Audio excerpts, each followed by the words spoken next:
रोटी चाहिए या आपको मंदिर चाहिए? वो जनता ने सोच लिया ना। नहीं, मेरे को आप पहले ये बताइए, जो नौजवान है ना, जिसके पास नौकरी नहीं है, जिसकी प्लेट में रोटी नहीं है, उनको मंदिर मस्जिद नहीं चाहिए, उनको रोटी चाहिए, उनको उनके बच्चों के लिए नौकरियां चाहिए, उनको स्कूल चाहिए, उनको अच्छी हेल्थ फैसिलिटीज चाहिए, क्योंकि वहां की मीडिया बिकाऊ नहीं थी। 6 साल पहले मीडिया बिकाऊ नहीं थी, जो सच होता था वही दिखाती थी मीडिया, और इसीलिए सरकारें बदली।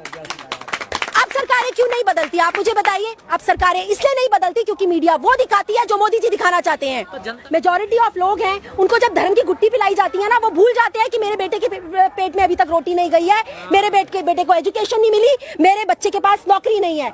उनको सिर्फ नजर आता है कि वो मोदी जी प्यारी प्यारी बातें करके चले जाते हैं, ताली थाली बजा लो, दिए जला लो, थाली बजा लो। आज इतने सारे लोग मर चुके हैं कोविड की वजह से। क्या ताली थाली बजाने से कोविड कम हुआ?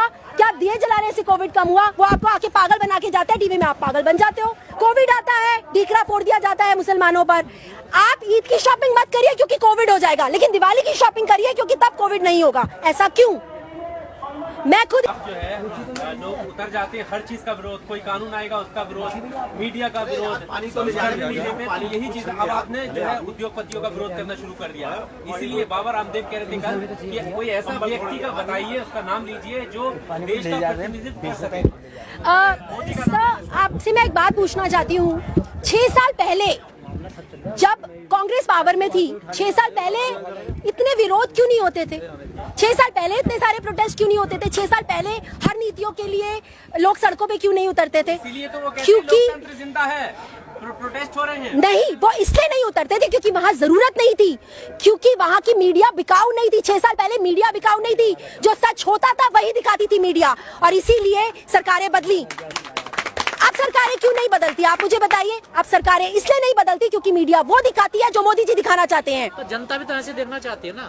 अगर जनता देखना छोड़ दे, मीडिया नहीं दिखाएगी। यही दुर्भाग्य है इस कंट्री का कि हमारे देश में हम लोग, शायद मैं अपने बारे में नहीं कहती, लेकिन जो मेजॉरिटी ऑफ लोग हैं, उनको जब धर्म की गुट्टी पिलाई जाती है ना, वो भूल जाते हैं कि मेरे बेटे के पेट में अभी तक रोटी नहीं गई है, मेरे बेटे को एजुकेशन नहीं मिली, मेरे बच्चे के पास नौकरी नहीं है। उनको वो धर्म में ही इतने मग्न हो जाते हैं। यही तो जानती है कि 1 महीने बाद सब भूल जाएंगे, कितना ही आंदोलन कर लो, 1 महीने बाद सब भूल जाएंगे। देखिए, सरकार को पता फीडबैक क्या है। देखिए, सरकार ने अभी तक जिनसे पंगे लिए उनसे पंगे लिए, इस बार पंगा उन्होंने अन्नदाता से लिया है। अगर अन्नदाता नहीं रहा, अगर अन्नदाता की नहीं सुनी, तो ये देश भी नहीं रहेगा। ये देश जो चल रहा है ना, वो अन्नदाता की वजह से चल रहा है, इन किसानों की वजह से चल रहा है। कैसे ये अन्नदाता उनके साथ है? ये जो सड़कों पे बैठे हैं, ये सब उनके साथ है। हाँ, हम भी ये अन्नदाता उनके साथ होंगे जब वो ये काला कानून वापस लेंगे। ये अन्नदाता उनके साथ होंगे जब वो इनके बारे में सोचेंगे, इनके लिए सोचेंगे। एक बात भी, अगर मान ले जाए सरकार ने कानून वापस ले लिया, कल को दूसरा पक्ष खड़ा हो जाएगा कि हमारा भी कानून वापस करो, ये तो सरकार के लिए तो बहुत मुश्किल खड़ी हो जाएगी। देखिए, एनआरसी का विरोध कर रहे हैं, तो जो गलत है उसका विरोध हो रहा है ना, सही चीज के लिए तो विरोध नहीं हो रहा। फिर ट्रिपल तलाक का भी विरोध हुआ, तो वो जितना उन्होंने काम किया वो सब RTI में संशोधन किया, उसका भी विरोध तो क्यों नहीं होना चाहिए? तो आप मुझे एक बात बताइए, क्यों ना हो राइट टू इन्फॉर्मेशन? आप कांग्रेस को गलत कहते रहते हैं, कौन लेकर आया था राइट टू इन्फॉर्मेशन? कांग्रेस लेकर आई थी ना, तो क्यों ना हो हमें राइट टू इन्फॉर्मेशन? आप मुझे बताइए, वो था इसीलिए के साथ तो बदलाव करना पड़ता है ना। तो आप गलत बदलाव नहीं करेंगे, आप गलत बदलाव क्यों करेंगे? राइट टू इन्फॉर्मेशन एक्ट के जरिए हमें पता होता था कि हमारा पैसा कहाँ जा रहा है, हमारा टैक्स कहाँ जा रहा है। आज पीएम केयर फंड, आप लोगों से आपने पैसा लिया और आप खा गए, और हमको मालूम नहीं है, और आप बोलते हैं कि हम आपको बताएंगे भी नहीं। क्यों नहीं बताएंगे आप? क्यों आपने एक पीएम केयर फंड बनाया? क्यों नॉर्मली प्राइम मिनिस्टर फंड में क्यों नहीं पैसा मांगा आपने? आप हर चीज में नया नया स्ट्रैटेजी बनाते हैं, और लोग इतने अंधे हैं इस देश में। मैं कहूंगी कि लोग शायद इतने डम्ब हैं कि उनको समझ नहीं आता, उनको सिर्फ नजर आता है कि वो मोदी जी प्यारी प्यारी बातें करके चले जाते हैं, ताली थाली बजा लो, दिए जला लो, थाली बजा लो। आज इतने सारे लोग मर चुके हैं कोविड की वजह से। क्या ताली थाली बजाने से कोविड कम हुआ? क्या दिए जलाने से कोविड कम हुआ? वो आपको आके पागल बना के जाते हैं, टीवी में आप पागल बन जाते हो, और फिर आप उनको वोट दे देते हो। आपको समझ में नहीं आता कि अगर आज इस देश में कोविड नहीं आता, अगर आपने ट्रंप की विजिट नहीं कराई होती, इस देश में कोविड नहीं आता अगर आप टाइमली सारी की सारी फ्लाइट्स बंद नहीं करते, लेकिन क्योंकि आपको मध्य प्रदेश में MLAs खरीदने थे, इसलिए आपने ऐसा किया, इसलिए आपने कोविड आने दिया। पार्लियामेंट का, क्यों करते हैं आप बंद? क्योंकि वहाँ किसानों के हित की बात हो रही है। तब आपको कोविड आ गया कि कोविड है इसलिए हम बंद कर रहे हैं। 26 जनवरी की परेड कानूनों पे 20 साल से चर्चाएं हो रही है ना, हर कोई अपनी रिपोर्ट दे रहा है ना। तो आप तो ठीक है, जितने भी विपक्ष है उनको बीच में बिठाइए, जो भी आप लोग हैं किसानों के जितने भी लोग हैं उनको बीच में बिठाइए, उनसे पूछिए कि वो चाहते क्या है, उन्हें क्यों प्रॉब्लम है इस कानून से। इस सब लोग मिलके आप ऐसा नहीं करेंगे कि आपने एक कानून बनाया और आपने अगले दिन लागू कर दिया, जिस तरह से अमित शाह करते आए हैं हमेशा।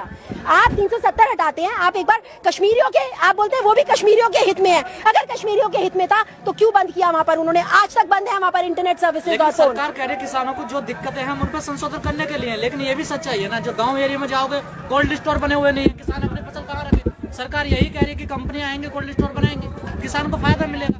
उसके लिए ऑलरेडी है ना, जो बीच में लोग हैं वो है ना। आप अंबानी अदानी के कोल्ड स्टोरेज ही क्यों बनवाना चाहते हैं? अडानी अंबानी थोड़ा कोई भी कंपनी आ सकती है, विदेश की आ सकती है, कहीं की तो भी आ सकती है। क्यों आए विदेश की कंपनियां?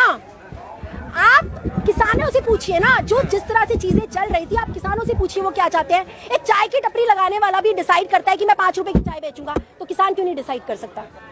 आप कौन होते हैं उसके ऊपर? जो मेहनत कर रहा है, जो 24 घंटे नमक और प्याज की रोटी खा के 24 घंटे खेतों में लगा पड़ा है, ओलों में, बारिशों में, ठंड में, गर्मी में, आप उसका भी सौदा कर दिया आपने अपने इंडस्ट्रियलिस्ट से। अमेठी में चिप्स की फैक्ट्री लगाना चाहते थे ना, उनका एक ड्रीम प्रोजेक्ट था, वही तो सरकार कहाँ कुछ नया हो रहा है। देखिए राहुल गांधी जी के बारे में बोलने से पहले आप सिर्फ इतना सोचिए कि सिर्फ एक वही इंसान ऐसे हैं जो पढ़े लिखे हैं।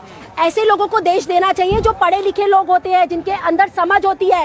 राहुल गांधी जी ने कोविड के बारे में पहले ही बता दिया था कि बहुत बड़ी सुनामी आएगी अगर कोविड आ गया तो। उन्होंने पहले ही बता दिया था कि अगर कोविड आया तो इकोनॉमी भी खत्म हो जाएगी। किसने सुना? क्या प्राइम मिनिस्टर ने सुना? वो तो उस वक्त क्या कर रहे थे? दिल्ली हाट में बैठ के वो खा रहे थे लिट्टी चोखा। जनता को सुनना चाहिए था। तो आप मुझे एक बात बताइए, जब सरकारें, जो इंसान पावर में बैठा हुआ है, पहले भी ये होता था जब ऑपोजिशन वाले कोई बात करते थे तो उनकी बातें सुनी जाती थी। आज क्या होता है? आज प्राइम मिनिस्टर साहब जब कोविड से लोगों की मौतें हो रही होती हैं, वो मोर के साथ बैठ के फोटो शूट करा रहे होते हैं, क्योंकि उनके लिए वो ज्यादा इंपॉर्टेंट है, उनके लिए देश इंपॉर्टेंट नहीं है। जब सेलिब्रिटीज की शादी होती है तो उनके लिए वहां जाना इंपॉर्टेंट होता है। क्या आरोप तो आप पे लगते हैं? अगर यहाँ किसान आंदोलन चल रहा तो राहुल गांधी जी को विदेश जाने की हाँ, तो राहुल गांधी जी कौन है? राहुल गांधी जी ऑपोजिशन है। सवाल आप ऑपोजिशन से करेंगे या पावर में बैठे हुए लोगों से करेंगे? ऑपोजिशन को होना चाहिए ना। तो ऑपोजिशन कर रहा है ना, क्या नहीं कर रहा ऑपोजिशन? एक सेकेंड, विपक्ष कमजोर नहीं है, मीडिया आपको दिखा रही है कि विपक्ष कमजोर है। आप समझिए इस बात को। अगर आज मीडिया सही होती तो मीडिया ये बताती लोगों को कि विपक्ष क्या क्या कर रहा है और क्या क्या नहीं कर रहा। आप जहाँ खड़े हुए हैं ना, यहाँ पर 24 घंटे का लंगर है, यहाँ पर सुबह शाम किसानों की मदद के लिए लंगर लगा हुआ है, और ये कांग्रेस का ही लंगर है। और यहाँ ही नहीं, टीकरी बॉर्डर, बुराड़ी, आपका सिंगू बॉर्डर, सब जगह पे लगा हुआ है।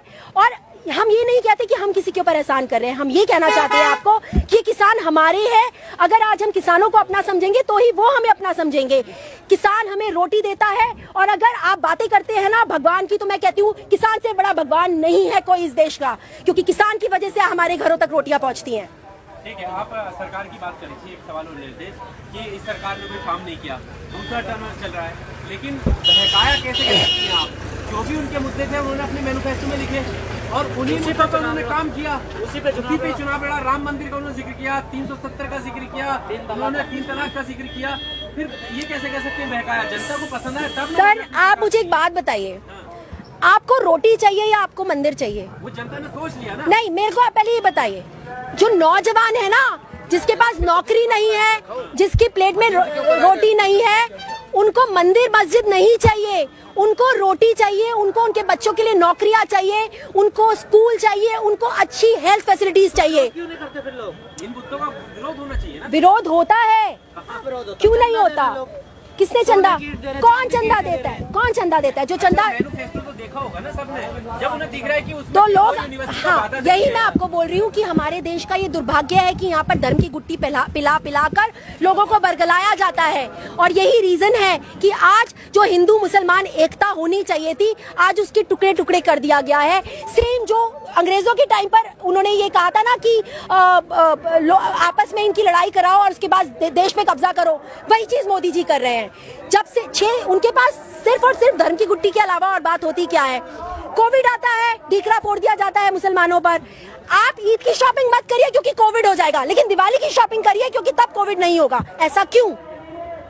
मैं खुद हिंदू हूँ। नहीं तो उनका तो रास्ता क्लियर है ना, वो तो किसी मुस्लिम को टिकट भी नहीं देते हैं। वो तो उन्हें तो फिर आप वो इसको पहले कहते हैं हमें ना कॉलेज हाँ, बनाना ना स्कूल तो बनाना। आप इसको डेमोक्रेसी कैसे कहते हैं? और आप जो कांग्रेस पे आज आवाज उठा रहे हैं, जो उनके ऊपर सवाल उठा रहे हैं, आप देखिए कांग्रेस की सीनेट में, आप कांग्रेस की सीनेट में देखिए कि वहाँ हिंदू भी है, मुसलमान भी था, हमेशा से सिख भी था और ईसाई भी था। वो लोग धर्म की राजनीति नहीं करते, वो काम की राजनीति करते हैं, काम करते हैं, इसीलिए टिके हुए थे 70 साल तक। 70 साल की बातें करते हैं ना ये लोग, 70 साल तक थे यहाँ पर क्योंकि वो काम करते थे।